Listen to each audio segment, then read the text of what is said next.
Mga ka-tasty, tuturuan ko kayo kung paano ba pasarapin ang tinolang manok. Tara, samahan niyo ako at ituturo ko sa inyo ang aking sekreto sa pagluluto nito. Sa mainit na mantika, igisa ang luya. Pagkatapos idagdag ang sibuyas. Kapag medyo pink na siya, ilagay po natin ang ating chopped garlic. So, imekos-mekos lang natin yan. Ito ang sekreto ko, nilalagyan ko siya ng chopped na tanglad. Iba rin kasi ang freshness na flavor na ibinibigay ng tanglad. And then, ilagay na natin ang ating manok. Pwede naman tayong gumamit ng baboy. Masarap din yung buto-buto ng baboy. Then again, imekos-mekos lang natin yan. Guys, ito, napaka-important ng prosesong ito kasi dito mo sinasangkot siya ang manok para mas lalo siyang lumasa. At ito na ang ating secret ingredient, ang patis na talaga naman mas magpapadagdag ng sarap sa ating tinola. Again, isang kutsa lang natin siya na maayos para lumabas ang kanyang lasa.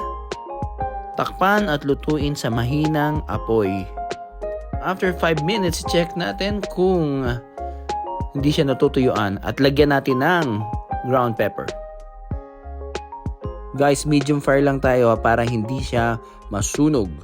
Then after 8 minutes, approximately, idagdag natin ang ating papaya. Pwede kang gumamit ng sayote, pero tandaan nyo, ang papaya mas matigas. And then, dagdagan ulit natin ng tubig at nor cubes.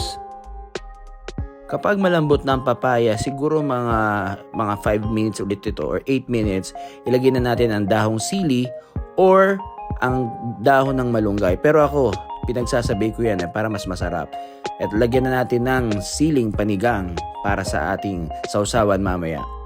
Pansinin nyo, unti-unti ang dagdag ko ng tubig para kasi hindi tayo masobrahan at tipid din sa gaas. Nilagyan ko ng asin and tinakbang ko ulit for another 5 minutes para makomplete ang kanyang pagluluto.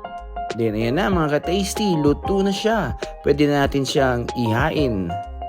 Talaga naman mapapakanin ka na naman sa ulam natin ito. Bata pa ako, paborito ko na talaga itong tinola. Parati ko talaga itong niluluto at iyan ang aking secret process. Ngayon naman, i-share ko sa inyong lahat.